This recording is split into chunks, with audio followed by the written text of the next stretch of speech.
Déjame hablar un ratito, déjame hablar. Bienvenidos a Déjame hablar. Soy Álvaro Rivera y los saludo en este tercer episodio de nuestro podcast, junto a dos personas que ya son habitués de este espacio: Gabriel Romano, periodista, corresponsal internacional, y Franco Gamboa, analista político. Hoy tenemos la participación de una periodista quien trabajó en distintos medios como Página 7, Herbol y ANF. Ella es Nancy Bacaflor. Hoy estaremos conversando sobre el tema que estamos sosteniendo desde el inicio, ¿no? Lo que es el COVID-19, el coronavirus. También lo que es esta noticia que ha impactado en lo que es esta semana, la fiesta en Patacamaya, y lo que viene a ser la muerte en soledad del ex militar Luis Arce Gómez. Muchachos, bienvenido en este tercer episodio. Nancy, bienvenida en este espacio de Déjame hablar. Gracias, Álvaro, saludos, habla Gabriel Romano. Simplemente un dato para cerrar esta semana que tiene un balance de fallecidos, que comenzó justamente el pasado domingo 29 de marzo. Ya una semana después, las autoridades hasta el momento han reportado 139 casos activos 127, 2 casos recuperados en lo que va de esta temporada, y 10 decesos, 10 fallecidos en una semana por coronavirus. Los datos oficiales de la página Bolivia Segura del Ministerio de Salud boliviano. Saludamos a Nancy Bacaflor, también a Franco Gamboa. Nancy, bienvenida, es un gusto. ¿Qué balance haces de estos días? Cuéntanos cuál es tu reacción, tu apreciación. Bueno, muchas gracias, Gabriel. También saludar a Álvaro y a Franco. Gracias por la invitación para participar en este espacio de podcast. Un gusto, por supuesto, y bueno, con un tema que para nadie es gratificante ni bueno, como es el tema del coronavirus. Yo creo que el balance que realizo durante esta semana, por los hechos que han sucedido, es que se ha develado y los datos han develado que hay una crisis sanitaria que trastoca también la institucionalidad del sistema de salud en el país. Ha demostrado definitivamente esta última semana y ha develado que hay un sistema de salud bastante precario en términos de logística, de infraestructura, de recursos humanos, de recursos económicos. Creo que eso ha mostrado estos casos que se han ido develando a lo largo de esta semana, y también está poniendo a prueba, si se quiere decir de esta manera, al gobierno de transición, porque tiene que definitivamente enfrentar una de las crisis más graves de los últimos tiempos, no solamente en el país, sino una crisis planetaria, una crisis global, una crisis mundial que ha puesto en jaque a prácticamente todos los países que han tenido que cerrar sus fronteras, etcétera. Entonces, lo que yo veo es que definitivamente esta situación está poniendo de manifiesto la situación del sistema de salud en el país, que definitivamente es muy precaria, que no estamos preparados y preparadas para enfrentar situaciones de esta magnitud.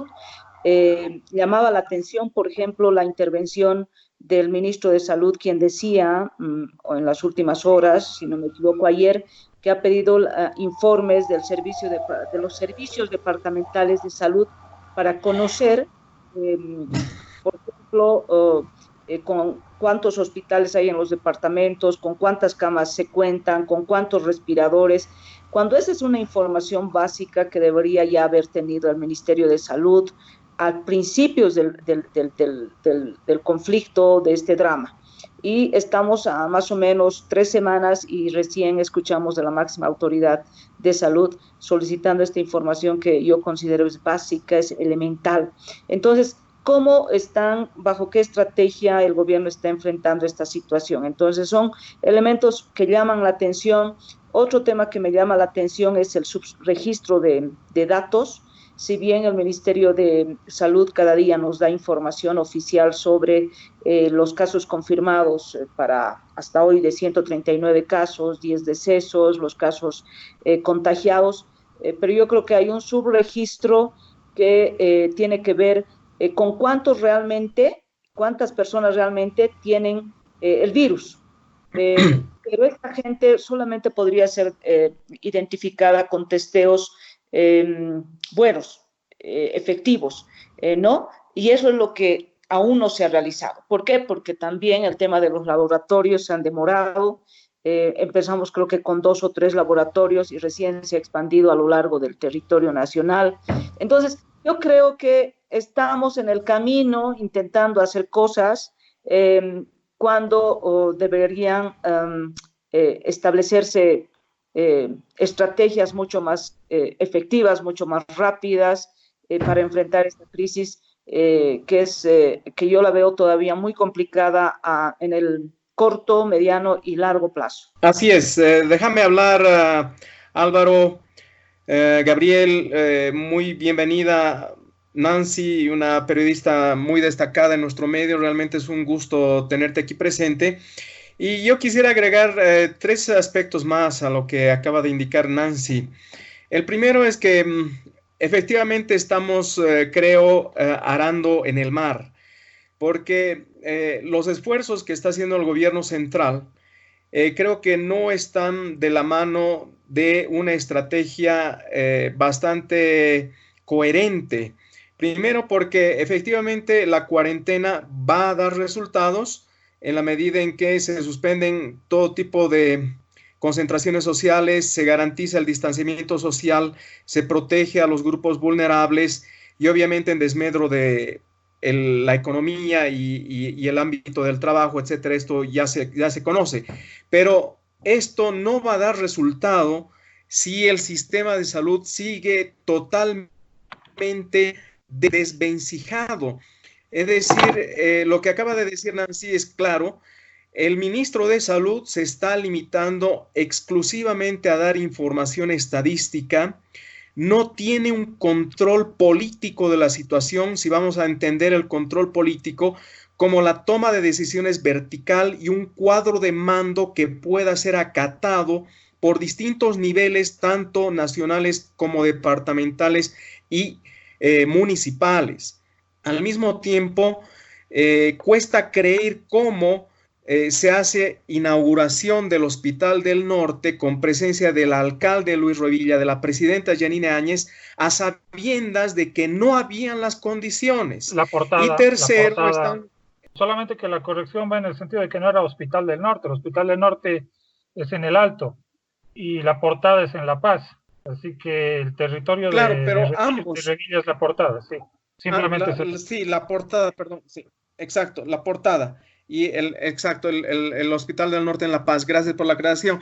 Y el Servicio Departamental de Salud no está a la altura de las pruebas de coronavirus para garantizar no solo la información de primera mano con la que deben tomar decisiones, sino la intervención precisamente a tiempo para que todos los ciudadanos que estén contagiados, que estén con el coronavirus, puedan inmediatamente recurrir tanto al médico como a la asistencia hospitalaria. Entonces, este conjunto de elementos está prácticamente revelando una crisis muy profunda de liderazgo y una crisis organizacional que debe empezar por resolverse de manera inmediata.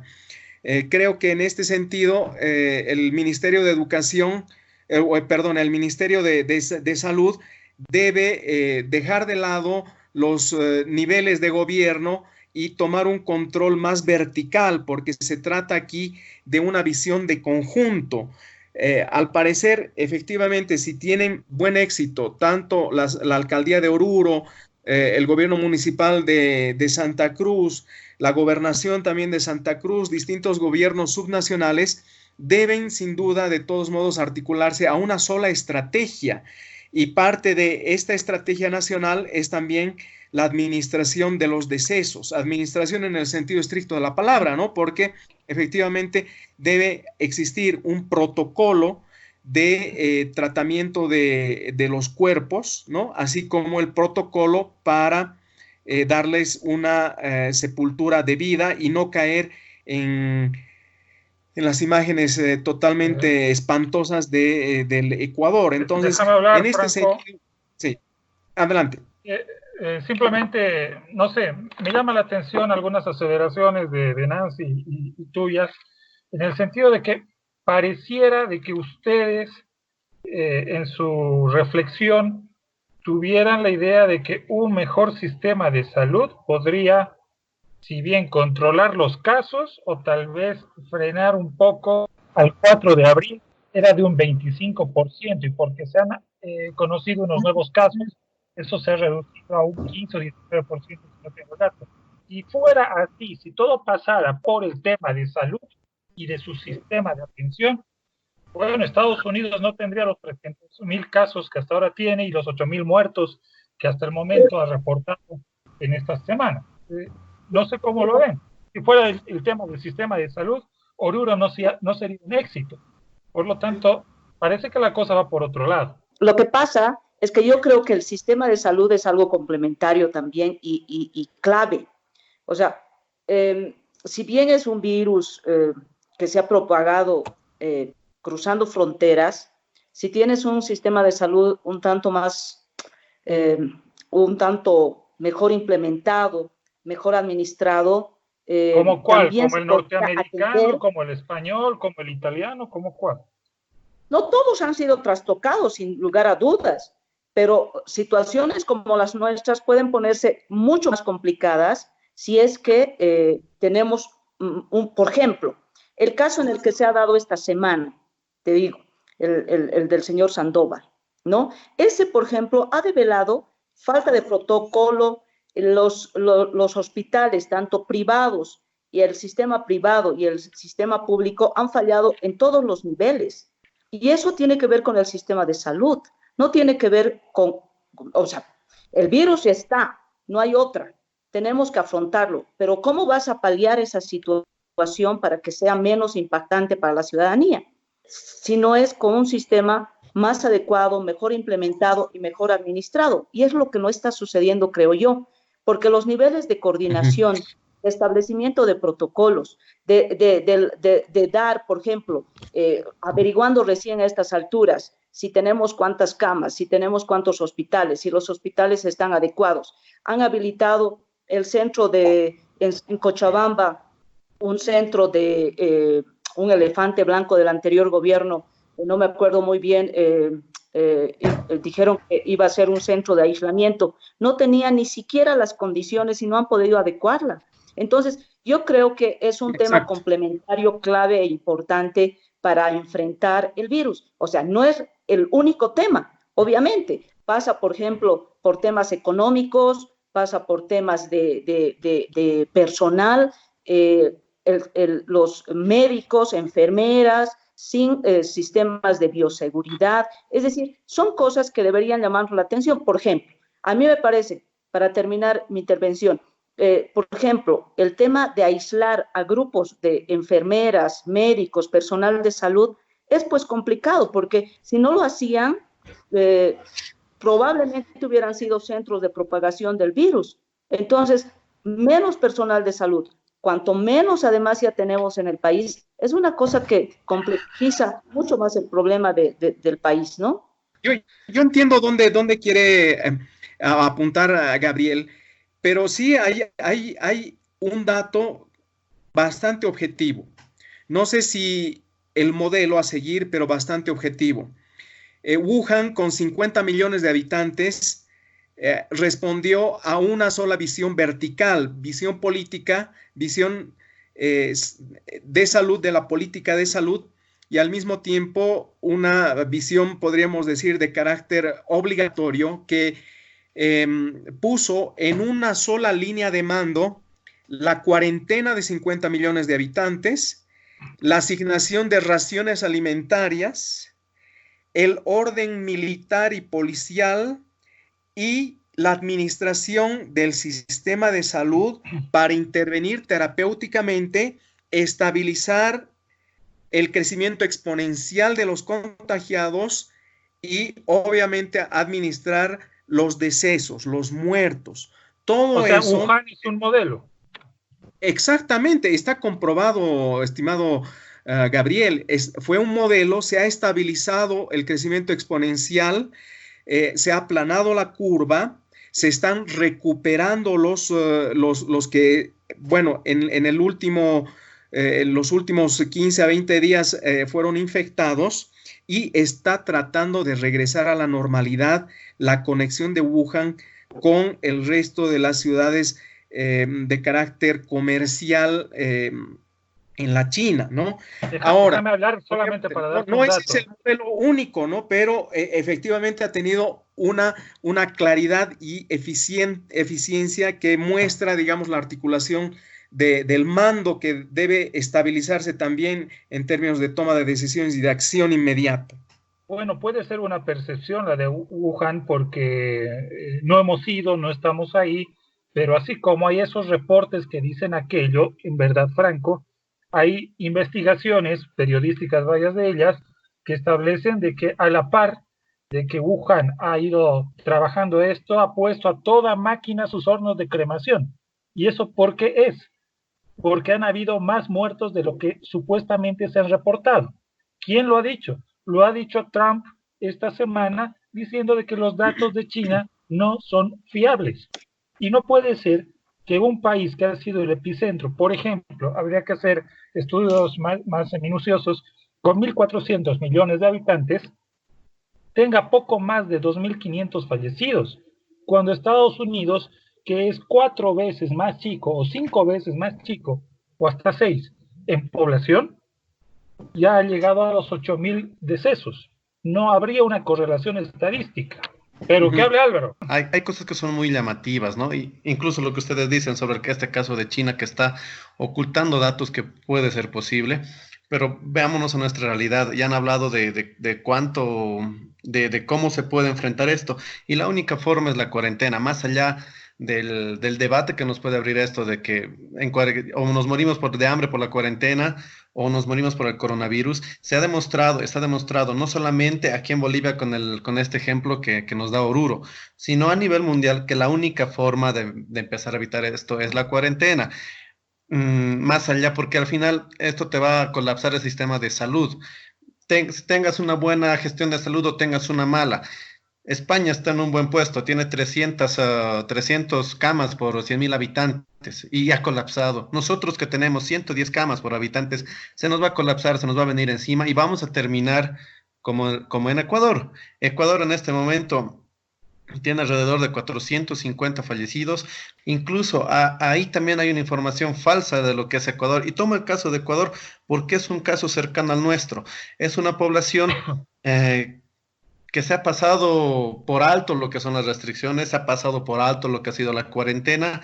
Guayaquil es una puerta que tiene hacia lo que es España por el tema de migración. Hay mucha gente que llega de España a Ecuador por Guayaquil para visitar a sus familias, y en su sistema de salud, una vez que ha empezado esto del coronavirus y no se ha acatado directamente lo que ha sido la cuarentena, ha reventado. Hay familias que tienen a un familiar fallecido 4 o 5 días. Hay gente que ha empezado a sacar a las personas fallecidas a las calles, encima de que no solamente son los fallecidos por coronavirus, por el COVID-19, a esto súmenle los casos de fallecidos naturales, que se han llegado ya a mezclar estos casos con los del coronavirus.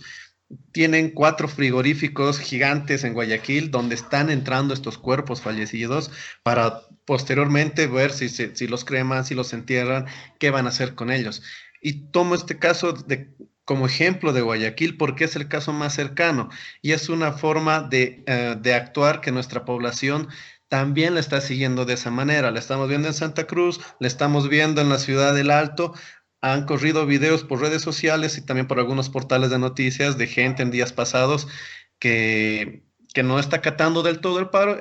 De todo el paro están saliendo mucha gente, no se está cumpliendo con las normas sanitarias, de alejarse un metro 50 entre personas, de que salga una sola persona por familia. Incluso se ha visto transporte público en la ciudad del Alto. Entonces nos estamos jajareando del coronavirus y no estamos viendo las consecuencias que nos pueda llevar. No hay sistema de salud que vaya a aguantar. El mejor o el peor va a colapsar, y tenemos que tomar este ejemplo de Guayaquil para nosotros, porque esto es el peor escenario que podemos tener también en nuestra ciudad, bueno, en nuestro país en todo caso. No, precisamente. Yo te hago una pregunta, Álvaro, ¿tú crees que la realidad de Ecuador dista mucho de la de Bolivia? No, Porque nada, ninguna. a mí me gustaría desmitificar tal vez algunas cosas que tenemos colectivamente en la cabeza. Y lo que dice Nancy me llama la atención, lo del subregistro, que quisiera que nos explique y si puede darnos algunos ejemplos sería fabuloso. O sea, claro que ya, no. váyanse de cuarentena. O sea, no todos los ecuatorianos han desobedecido, muchos se han ido de cuarentena y en cuarentena han tenido que reportar a sus muertos, porque había gente resfriada que pidió un examen al gobierno de Lenín Moreno y el sistema de salud ecuatoriano no llegó nunca con la prueba. Murió la persona. Es lo que está sucediendo aquí. Claro, pero es lo mismo que está sucediendo aquí. Que te piden que te van a hacer la prueba cuando ya presentes la sintomatología del coronavirus, cuando ya han pasado los 14 días y estés en una fase de riesgo. Es lo mismo que ha sucedido en Ecuador. Y no es que los ecuatorianos sean indisciplinados y ahorita los estemos tomando como el mal ejemplo de la región. La feria de Río Seco, en Oruro han incumplido esta semana, según el reporte de Página 7 y de otros medios escritos más de Bolivia. Y lo de Patacamaya también es un ejemplo enorme en el que es posible que tengamos un mayor registro de infectados en los días venideros. Sí, está grave, no sé. ¿Qué pasará? No, por eso, lo que sí es importante, si me dejas hablar un ratito, Franco, lo que sí es importante es tener, si me dejas hablar, por favor, Franco, tenemos que tener los datos precisos. Tener los datos precisos, los datos verdaderos, reales, nos va a ayudar a nosotros mismos clarificar el panorama que se viene. Y es un poco lo que hablaba hace rato Nancy, y también lo que se está pidiendo, no solamente en el país, sino mucha gente en muchos países, como el caso que están tocando de China, también se ha pedido en lo que es el Ecuador, que se tenga los registros reales de cuántas personas están infectadas, y de cuántos casos hay que se están registrando, que se han descartado, y cuántas pruebas se están haciendo a cuánta gente, porque esa gente que está haciéndose las pruebas es la gente potencial que puede estar infectada, y hay mucha gente que no la están haciendo los análisis y que puede estar también infectando a otro grupo poblacional cercano, ¿no? Que vendría a ser su familia. Se está pidiendo mucho, antes de darle la palabra a Nancy, Moreno prometió entierros dignos, no ha podido cumplir con esa promesa de entierros dignos tras reportarse alrededor de 400 muertos en las calles, mucho menos va a poder dar información clara y certera. Claro, ahora yo creo que es importante esto que decía, ¿no, Álvaro? Y también tú, Gabo, el tema de los subregistros, ¿no? El subregistro que no solamente no está clarificando totalmente la situación real en la que nos estamos moviendo. Por ejemplo, yo, la verdad, o tal vez ustedes tienen el dato, no sé cuánta gente a ciencia cierta ya se le han tomado los testeos y los análisis, cuánta gente, es decir, del primero que fue identificado con el virus, a cuánta gente se le ha logrado hacer el análisis. Pero de esa gente, ¿cuánta gente más ha tenido contacto con otras personas, con otros grupos sociales? Y después, como que va creciendo el mundo de los posibles contagiados. Porque yo no creo, digamos, que sean los 139 casos confirmados y de esos, ¿cuántos más están contagiados de acuerdo a las relaciones que estas personas han tenido y cuántas personas ahorita tenemos en cuarentena producto de todo ese análisis que se ha hecho a partir del primero y hasta los 139? Yo no tengo el dato, no sé, y por ahí es donde se va perdiendo la información para saber en proyecciones, porque puede haber proyecciones de a cuánto más o menos podemos alcanzar. Entonces, yo creo que ese es un elemento clave. El otro elemento, si bien el tema del sistema de salud, como dice Álvaro, no hay sistema de salud que va a poder... El tema del registro que va a aguantar, efectivamente. No creo que haya sistema tan poderoso que vaya a resistir, pero definitivamente ayuda que tener un sistema un poco más ordenado, un poco más coordinado en esta situación de crisis. Puede ayudar a paliar de manera un poco más efectiva el drama que se puede venir. Ahora, el otro elemento que a mí me parece importante es el tema del aislamiento y la cuarentena total. ¿Cuán soportable es que aguantemos una cuarentena? No podemos, supongo yo, vivir siempre en cuarentena. ¿Cómo vamos administrando la cuarentena? Cuarentena total hasta el 15, cuarentenas intermitentes, cerramos las fronteras y volvemos a una vida más controlada internamente en el país. No sé, son todavía, yo creo, alternativas que tenemos que ir pensándolas, porque obviamente no es posible subsistir ni es sostenible para ninguna economía, menos la nuestra en desarrollo, mantenernos eternamente, me imagino, en cuarentena, ¿no? Entonces, ¿cómo vamos pensando también otras alternativas de vida con un virus que el 16 de abril no es que ya se ha ido? Les doy un dato duro antes de darle la palabra a Franco, por favor, un dato duro. Pónganse a pensar, Centroamérica, Panamá tiene 1.673 casos y muertos 41. Panamá. Y Nicaragua, 5 casos tan solo. ¿Ahí se aplicaría la tesis del subregistro o no? ¿Por qué Nicaragua? Pareciera que el socialismo sería la receta al coronavirus, aparentemente. Si leemos desde el ojo político ese dato nicaragüense. Venezuela, 5 fallecidos, alrededor de 170 casos, cuando su población ha sido expulsada durante los pasados meses en un gran éxodo. No sé cómo ven esos casos. Franco. El tema del subregistro no debe ser un aspecto exclusivamente descriptivo. Muy bien, el Ministerio de Salud o quien sea, si por no alarmar a la población está subregistrando tanto el número de contagiados como el número de personas que están siendo atendidas ya en terapia intensiva, ya, muy bien, se puede, digamos, pasar la píldora, pero lo que no puede suceder es que se autoengañen a sí mismos. La falta de coordinación, estructuración única de un sistema de salud que ya venía desvencijado y estaba en crisis, no puede pasar por alto los protocolos de la Organización Mundial de la Salud. Absolutamente todas las noticias, o por lo menos lo que yo he registrado, un 90% de las noticias muestra que incluso aquellos pacientes que se están recuperando a duras penas, lo están haciendo en sus casas. Muchos de ellos certifican que el diagnóstico del coronavirus lo hicieron de manera particular, pagando entre 1.000 y 1.300 bolivianos en laboratorios particulares. A eso me refiero. Me refiero a que no nos podemos autoengañar. Si ese subregistro y esa falta de claridad objetiva en los datos para tomar decisiones es una falencia estructural del actual Ministerio de Salud y del conjunto de sus eslabones, tanto departamentales como municipales, esto va a fracasar, porque efectivamente el control epidemiológico debe estar de la mano del control terapéutico con el protocolo establecido por la OMS-OPS, que es la recuperación o el ingreso inmediato de los pacientes en el sistema hospitalario.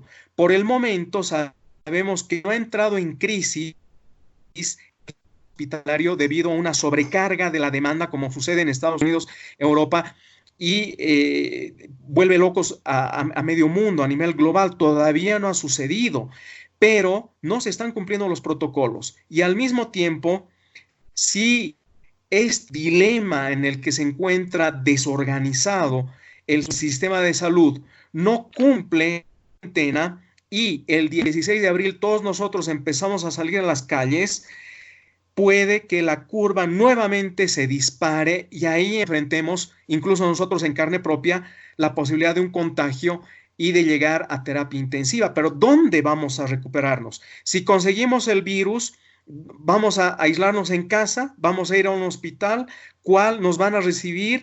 ¿En qué condiciones? Esto no está claro, ¿se dan cuenta? De tal forma que efectivamente no hay que creer para nada las estadísticas de Nicaragua, Venezuela, eso siempre ha estado en cuestionamiento y a manos de vulgares mentiras.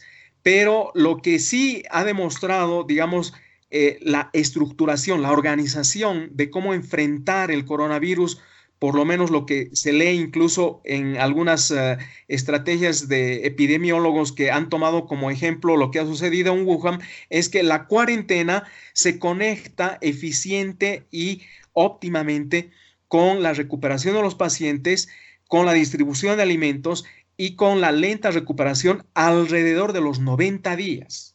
Yo creo que hay una variable más para esto del subregistro. Es decir, no veamos solamente el subregistro como un móvil únicamente político o como una cuestión de gestión de salud gubernamental.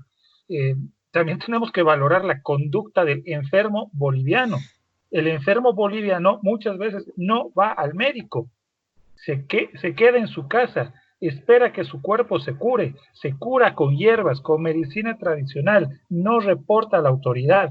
Y eso es muy difícil tratar y yo creo que es un origen de su registro, porque mucha gente que ha tenido contacto con multitudes, sea Patacamaya, sea Totora, sea la Villa 1 de Mayo en Santa Cruz, tiene una conducta de enfermo que es diferente a otras en el mundo, por nuestra cultura, por lo que quieran. En muchos casos, no generalizo, pero el paciente español o el paciente europeo apenas siente un resfrío y lo reporta. Si tu jefe extranjero muchas veces te ve enfermo, te manda a tu casa. El boliviano no, te mantiene hasta el último minuto de fuerza laboral. Y pasa.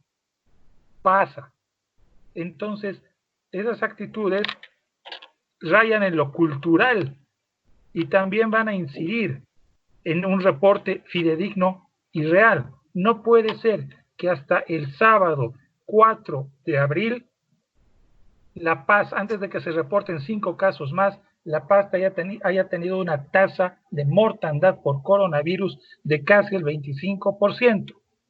Eso quiere decir que algo está fallando. O están fallando los datos o está fallando la gestión estadística de salud. Y bueno, no sé cómo lo ven ustedes, pero creo que también las condiciones en las que eventualmente podríamos regresar el 16 de abril se orientan a o prolongar, ¿no?, el periodo de cuarentena, que tal vez va a ser, como indicaba Nancy, intermitente, o cuarentenas parciales, pero definitivamente creo que no deberían regresar a las escuelas los niños y los jóvenes. Creo que esto está claro, ¿no?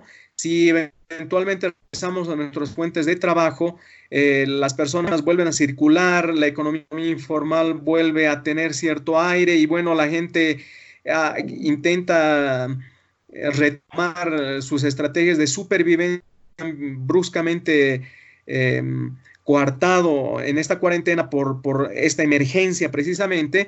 Creo que sería realmente desastroso que los estudiantes, los niños regresen al sistema público-privado de las escuelas, porque es en el conjunto de las aulas donde fácilmente se pueden diseminar los casos contagiosos y bueno, esto escalar a algo incontrolable. No, y aparte que también yo pienso que el mismo gobierno va a evitar eso, ¿no? Tenemos un sistema de salud tan precario, ya tenemos ejemplos tan dramáticos como el ecuatoriano, que no sé, no creo que se vaya a animar a después del 14 volver a la normalidad. Yo creo que es muy posible que la misma cuarentena se amplíe hasta fin de mes y de ahí empezar tal vez a pensar cómo vamos a volver ya a retomar actividades de una manera escalonada, ¿no? Como lo habíamos conversado anteriormente, porque al final tampoco es que hemos llegado todavía al momento crítico, ¿no? Todavía estamos en ese momento en que estamos todavía con pocos casos, los mismos decesos no han sumado tal vez un número mayor, pero estamos en pie de que esta curva ya empiece a subir, ¿no? En los próximos días. Entonces el mismo gobierno va a tratar de evitar esto, ¿no? Porque justamente no tenemos las condiciones para poder sobrellevar un escenario que sea mucho más duro con lo que es el COVID-19. ¿Qué les ha parecido Ahora, claro, lo de Patacamaya para enlazar? Vamos con Nancy. Bueno, solamente un apunte, ¿no? Antes de Patacamaya, decir que, claro, el gobierno va a tomar una decisión así fundamental el 15, ¿no? Antes del 15, yo creo, aunque me imagino que tiene que sopesar varias cosas, ¿no? ¿Cuáles son las consecuencias, los efectos? Nosotros tenemos una sociedad bastante informal, bastante de trabajadores a cuenta propia, trabajadores, personas que viven al día, ya lo apuntaban ustedes mismos, que en Santa Cruz, en una parte del Alto, no se acata, obviamente no es todo el país, pero hay sectores que se pueden convertir en sectores de propagación del virus, si es que llegase a estos ámbitos territoriales. Me imagino que se tienen que sopesar varias cosas como estas, ¿no? Desde lo económico, desde lo social, desde cuáles son las consecuencias. Las consecuencias económicas van a ser terribles, sin lugar a dudas, posteriormente. Entonces, son varias de estas cosas que imagino tienen que ser valoradas al momento de una toma de decisiones, porque después del 16 puede ampliarse hasta el 30, pero así como están ciertos grupos sociales no acatando la medida, puede masificarse eso. Entonces, ¿cuál va a ser la actuación del gobierno y de los gobiernos subnacionales en esas circunstancias?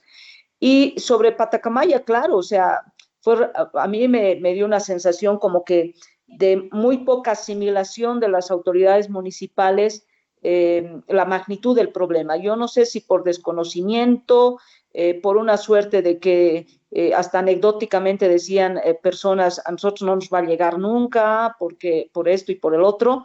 Entonces, yo creo que de lo anecdótico pasa a una situación tan grave como un fallecido, ¿no? Producto de ese espacio.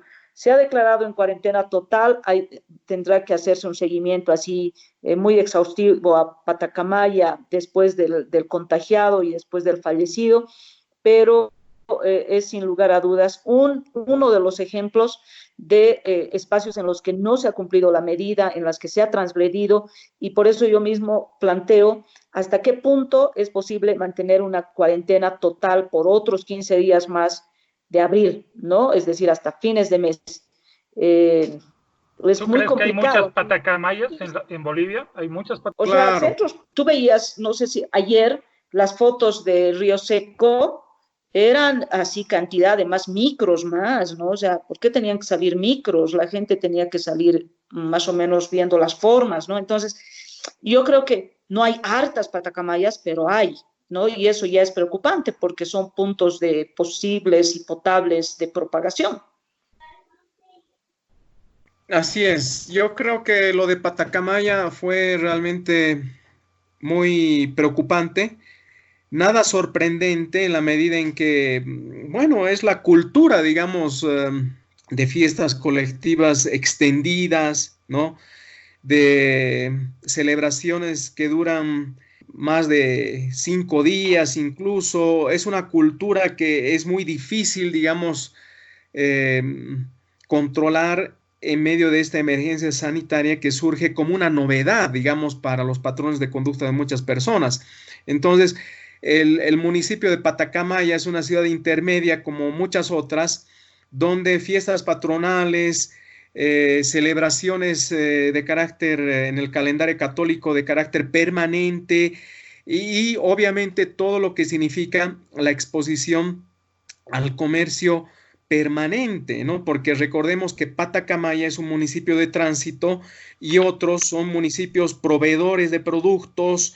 Entonces, la articulación económica del día a día vía carretera es pues inmensa, y esto no creo que sea motivo para alargar demasiado una cuarentena.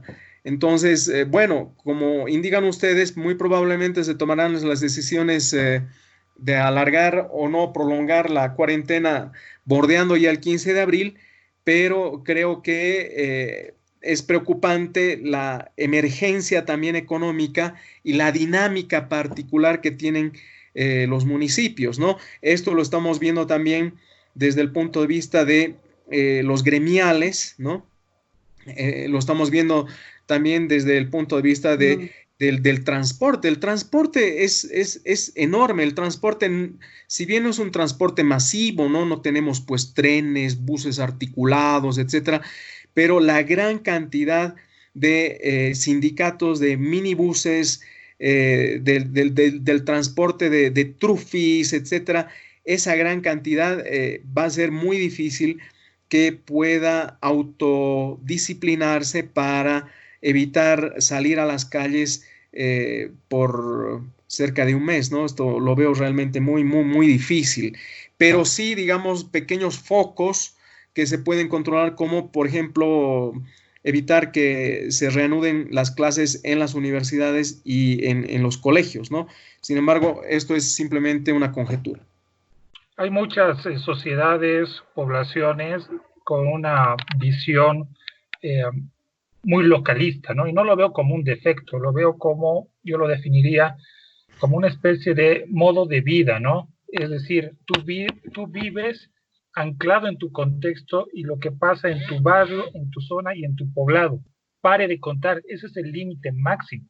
No tienes contacto, ni mucho menos una preocupación por lo global. Me parece que eso ha pasado en Patacamaya. Se han abocado al momento a centrarse en su realidad y no ha habido la suficiente posibilidad, no hablo de capacidad, sino de posibilidad de ver qué viene del espacio global, ¿no es cierto? Y claro, sí, claro. y evidentemente, y esto no te hace bueno ni malo, son características de las poblaciones. Se puede deber a la pobreza, al modo de articulación social, a la forma de administrar sus relaciones interpersonales, lo que sea.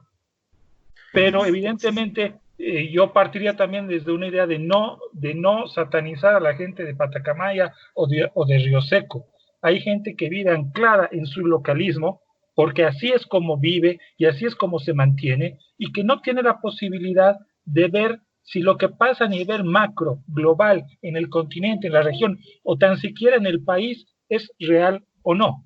Me parece que no tiene que faltar una visión quizás antropológica de ese fenómeno. De acuerdo, pero también en ese caso hay que ver también que no hay una presencia del Estado en esos lugares. El viceministro Arias, recién ahora que pasó esto de Patacamaya, ¿no? Se ha comprometido a hacer campañas de sensibilización, de información acerca del coronavirus en lo que es Patacamaya y otros sectores también que están más alejados de lo que viene a ser la ciudad de La Paz y el Alto. Entonces, no solamente es que el poblador de un lugar, de un área rural o sea el que no se está informando, sino que nosotros tampoco estamos llegando a esos lugares. Bueno, en este caso, los entes que deberían llegar a estos lugares a informar, tampoco lo están haciendo. Es una parte y también contraparte, ¿no? Bueno, mañana vamos a ver qué pasa, sí, claro, por ejemplo, en la 16 de julio, digamos, ¿no? Veremos, sí, ¿no? Ese va a ser sí, sí, la feria se va a mantener, porque, claro. Y bueno, yo creo que sí, comparto con Gabriel, pero también son niveles de irresponsabilidad. Ya puedo entender un sentido cultural, un arraigo cultural, antropológico, se puede entender hasta ciertos límites, pero también yo creo que hay grados de irresponsabilidad en las autoridades. O sea, el alcalde que se vaya dejarán a la fiesta, ¿no es cierto? Es decir, y después que diga... los fiesteros que digan, no sabíamos, no sé, La verdad es que no sé. Ha llegado gente, grupos musicales de Perú, de no sé dónde, y eso te muestra nomás también una falta de autoridad y una ausencia de respeto a la autoridad. Es decir, estamos muy acostumbrados, yo creo, en Bolivia a transgredir la norma, a no cumplirla, a que tu autoridad, o sea, yo hago mi fiesta y qué, digamos, ¿no es cierto? O sea, Y el que transgrede es el capo, ¿no? El macho, el bien visto encima. exactamente. Entonces, mañana, por ejemplo, yo creo que se va a ver lo de la 16 de julio, veremos en qué dimensiones. Y yo no creo que, por ejemplo, todos los comerciantes de la 16 de julio sean gente que realmente necesita y vive al día. Muchos seguro que sí, muchos seguro que sí, pero otros son grandes comerciantes, ¿no? Entonces, yo también creo que es jugar con esos niveles, ¿no? Es decir, de respeto o de respeto a ciertas normas que tienen que ver, en este caso, con la salud, de esos espacios territoriales como del resto del país. No estoy hablando porque ellos tienen que velar por la salud del resto del país solamente, sino por su misma situación de tranquilidad y de salud pública de la gente.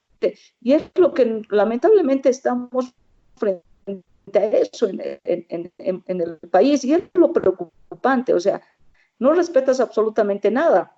O sea, yo creo que sí ha habido información, probablemente no la suficiente, creo que los canales por ahí, pero yo creo que también pasa porque la gente no asume con responsabilidad las situaciones como estas, ¿no? Claro, lo que no se está midiendo lo suficientemente bien, no solo en el caso de Patacamaya, sino en todo otro ámbito, incluso en los mercados de abasto para nuestras necesidades de alimentación, etcétera, o los supermercados, es que el distanciamiento social que refuerza y protege de una manera más amplia la cuarentena es un caso de vida o muerte.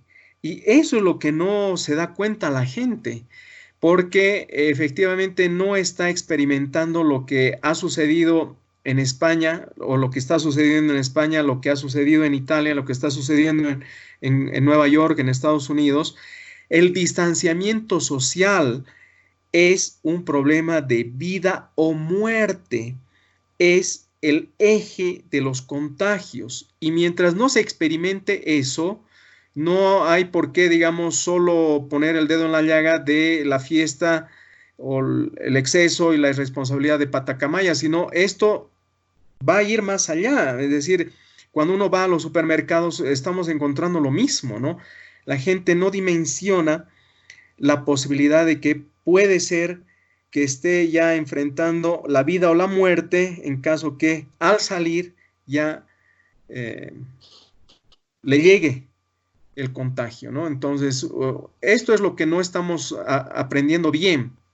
Ahora, pero también hay una especie de formación de la acción coercitiva del Estado, ¿no? Porque sí, no sé si les ha llamado la atención, evidentemente de seguro que se han dado cuenta, pero bueno, un grupo policial va y se carga a 5 sujetos que estaban farreando en la vía pública y no hace nada en Río Seco, por ejemplo, ¿no?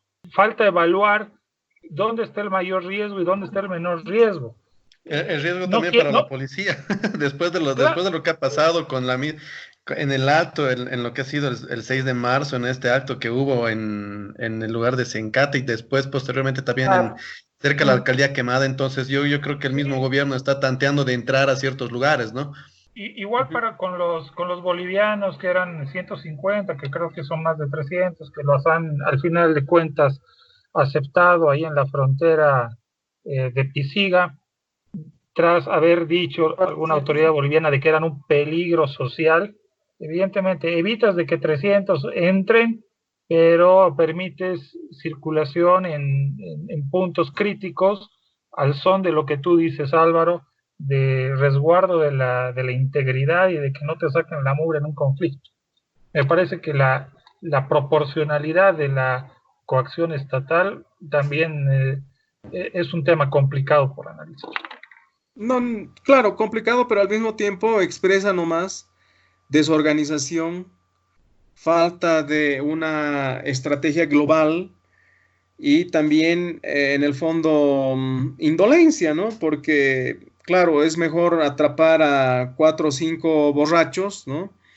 Que enfrentarse, claro, con mínimo 50 personas, ¿no? Y como ustedes indican, también mañana veremos en la feria 16 de julio, se estima que mueve prácticamente cerca de 10 millones de dólares o más. Se estima que es el paso de por lo menos 900,000 personas, ¿no? Entonces, veremos si esos patrones de conducta y de dinámica comercial de mercado van a poder ser controlados, van a poder ser domesticados, ¿no? Porque, bueno, en este caso es una necesidad, pero puede rebasar también el control que en este momento está siendo bastante disperso y no muy bien estructurado en distintos niveles del gobierno, ¿no? Respecto a la ciudad del Alto, existe una relación muy sensible entre el gobierno central y la ciudad del Alto por los hechos de octubre y noviembre. Entonces, esos hechos han marcado de manera muy fuerte esta, esta relación que tiene con el gobierno. Es muy reciente, por lo tanto, si es que el gobierno entrase para hacer un control mucho más marcado, mucho más fuerte, de pronto se puede entender como una acción represiva. Entonces yo creo que el gobierno también está midiendo esa situación, aunque obviamente entre octubre y ahora hay una situación absolutamente diferente, una coyuntura totalmente diferente. Ahora estamos pasando por un complicado momento de salud pública y eso es lo que creo que en la ciudad del Alto no se está entendiendo, no se está queriendo comprender por parte de ciertos sectores, que en algún momento yo creo que incluso han llevado hacia un lado más de carácter político, aunque ahora creo que hay otro tipo de elementos que motivan al no cumplimiento, que tiene que ver con el comercio, que tiene que ver con esta suerte de desafiar a la misma situación de salud, ¿no? Entonces, yo creo que es importante ver que en la ciudad del Alto se hagan los mayores esfuerzos porque el gobierno municipal pueda asumir una acción más estratégica, de una llegada con mayor fuerza hacia los lugares donde no se está cumpliendo la medida, utilizar mucha información de sensibilización efectiva, ¿no? Para que el Alto no se convierta en un espacio de potable diseminación del virus, que eso es lo riesgoso en realidad. En el Alto ya hay una persona muerta, entonces se puede enfrentar a una situación mucho más complicada si es que no se toman las medidas de manera mucho más enérgica, ¿no? Bueno, para finalizar, ¿qué les ha parecido la muerte de Arce Gómez en Bien, tiempos pues, de ¿qué cuarentena? te podemos decir? ¿Qué te podemos decir sobre eso? Al final yo creo que tenía que llegarle, ¿no? Ya era una persona bastante edad. Ha cumplido lo que es una sentencia. Lo malo es que no se reparan las muertes, ¿no? No podemos reparar, no se pueden reparar esas muertes que suscitadas en lo que ha sido de la dictadura. Esas heridas van a quedar abiertas para siempre.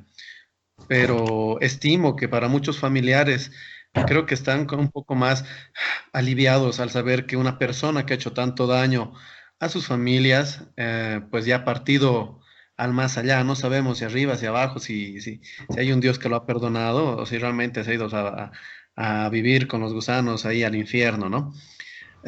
Pues qué pena, ya ha cumplido su condena y me parece que en eso sí se ha hecho justicia, ¿no? Ha sido desde más de 30 años que ha estado recluido y bueno, es un ejemplo de que, junto con el ejemplo también del que fue del expresidente García Mesa, del cual ha sido su ministro del Interior, pues son dos ejemplos, ¿no? En que la justicia ha obrado de una manera podemos decirlo, eficiente, ¿no? Al condenarlos a presidir a estos dos personajes.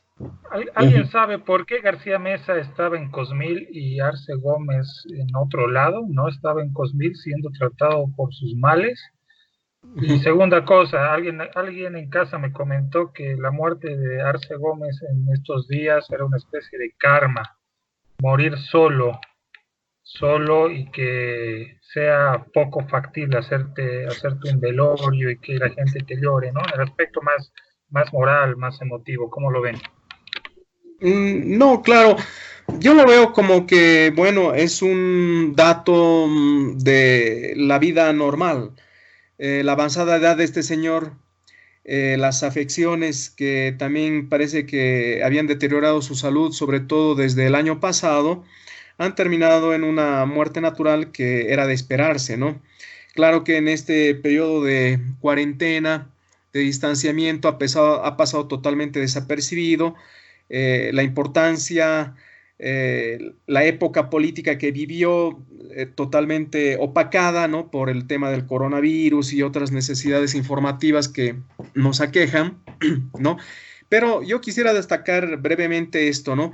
Él pertenece a una de las épocas y periodos históricos más dramáticos, el último gobierno dictatorial que el 17 de julio de 1980, bueno, no solo destruyó las pocas posibilidades en ese entonces de institucionalización democrática, sino sobre todo sembró el pánico, el terror, la corrupción, la mafia organizada, etcétera, y que también desembocó en un juicio de responsabilidades donde de alguna forma se hizo justicia. Creo que es el único caso donde un juicio de responsabilidades termina con una sentencia sin derecho a indulto tanto para Luis Arce Gómez como para Luis García Mesa.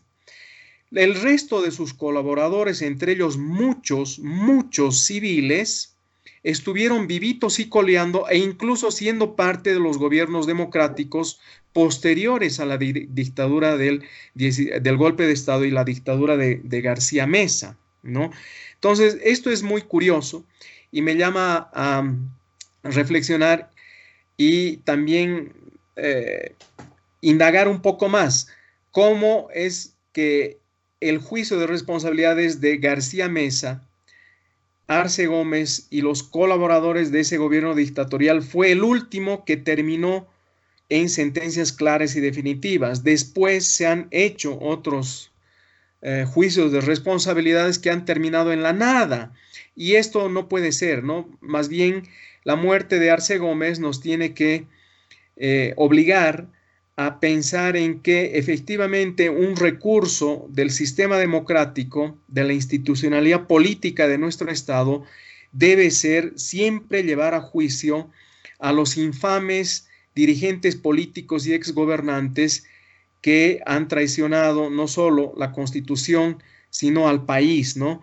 Y que después del juicio de responsabilidades de García Mesa y Arce Gómez, nunca más, digamos, hemos podido tener pruebas de cómo llevar a estos que abusan del poder ante estrados judiciales y terminar con sentencias. Y bueno, le tocó lo que le tenía que tocar a una persona que violó los derechos humanos, pero al mismo tiempo hizo del manejo del poder lo más ominoso y lo más destructivo aquella época que se ha cerrado para nosotros, creo, de manera definitiva. Bueno, yo creo que yo no tengo mucho que decir, yo simplemente diría que se ha ido un personaje nefasto en la historia boliviana, un violador de derechos humanos, un violador de derechos políticos y que lamentablemente Luis Arce Gómez y Luis García Mesa definitivamente han dejado una huella negra porque, bueno, hasta ahora no se ha conocido, por ejemplo, dónde han quedado los restos de Marcelo Quiroga Santa Cruz, ha quedado ahí siempre en nuestra memoria histórica la muerte y el asesinato de Luis Espinal, que a propósito en este mes de marzo recordamos y más bien rendimos homenaje. Y yo creo que ese fue un personaje más. Yo creo que su soledad era lo mínimo que podía quedarse, ¿no? Es decir, para mucha gente que ha sido víctima de esas épocas, víctimas familiares, ¿no? Que han quedado sin saber dónde estaban sus hermanos, sus padres, siempre van a estar ahí, ¿no? Es decir, no, si bien se ha cerrado ese capítulo, todavía hay temas que han quedado pendientes, ¿no? Como por ejemplo el tema de Marcelo Quiroga Santa Cruz, que sigue pesando en la historia, ¿no?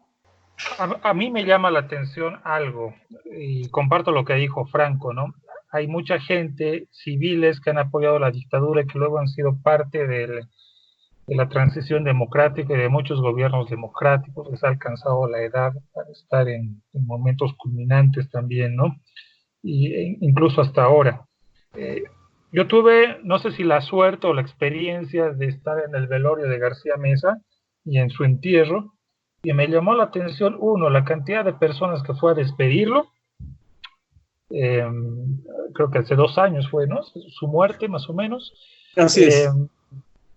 La cantidad de personas que fue a despedirlo, la cantidad de militares activos que fue a despedirlo, y la cantidad de personas vinculadas a la política, a la movida democrática, las plataformas ciudadanas y la salvaguarda de derechos que fue a despedirlo. A mí me sorprendió todo eso, ¿no? Es como si hubiese habido en esas personas, lo mismo que les reclamamos en este episodio a Patacamaya, una abstracción de lo general, de lo que ha pasado, de la realidad y de la historia. Y evidentemente yo en lo que disiento con Franco es que el espíritu de García Meza y de Arce Gómez está vivo y está encarnado en autoridades, en instituciones, en organizaciones sociales en muchos casos, en la pedagogía boliviana, y depende de nosotros para que eso no vuelva a suceder. Así es. Bueno, señores, creo que hemos llegado al final, ¿o no? Así ¿Algo es. más se queda en el tintero?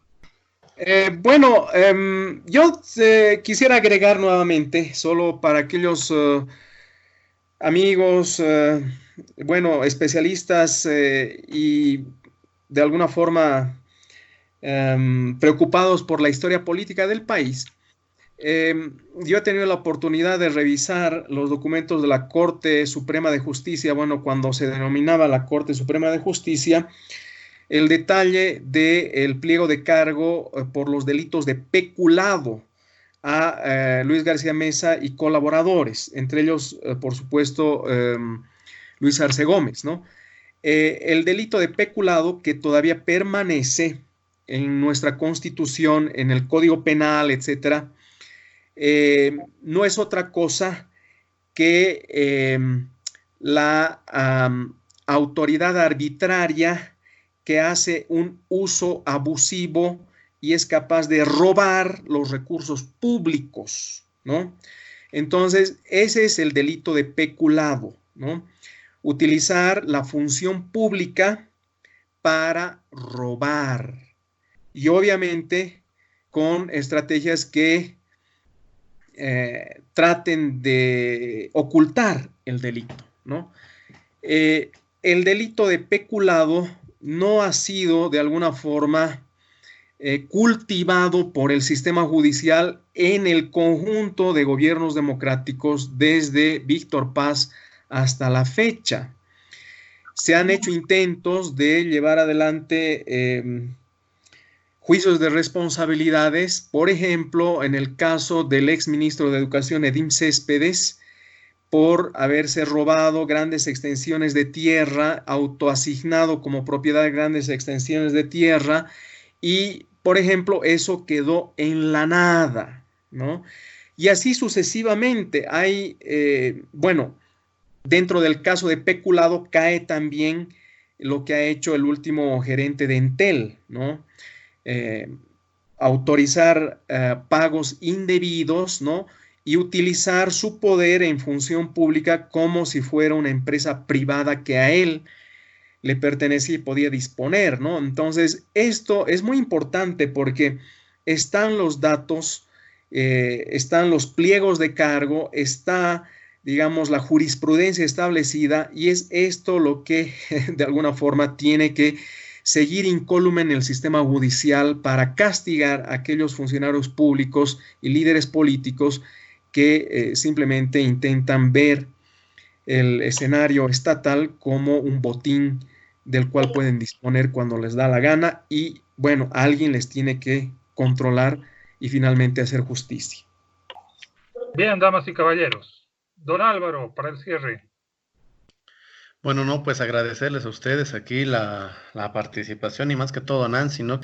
Que Gracias. se nos unió aquí al grupo para exponer. Siempre es bueno tener una mirada también de una mujer en estos temas, ¿no? Me ha parecido excelente lo que ha sido el aporte. Bueno, gracias muchachos, pues, y muchas gracias a la gente que nos esté escuchando. Ya nos estaremos encontrando la próxima semana en otro episodio de Déjame hablar. Muchachos, la despedida. Un placer. Nuevamente agradecer la gentileza de Nancy, el haber aceptado nuestra invitación. Muchas gracias, Álvaro, muchas gracias, Gabriel, y nos vemos en la próxima entrega de Déjame hablar. Bueno, muchas gracias, Gabriel, Franco y Álvaro, un gustazo este contacto virtual, y un abrazo también a ustedes, y gracias por la invitación. Saludos a todos, muchas gracias por oírnos y contactarnos en este podcast. La siguiente semana seguiremos hablando de temas coyunturales, el debate, el análisis y la crítica cultural. Muchas gracias, permiso. Quiero declarar públicamente motivo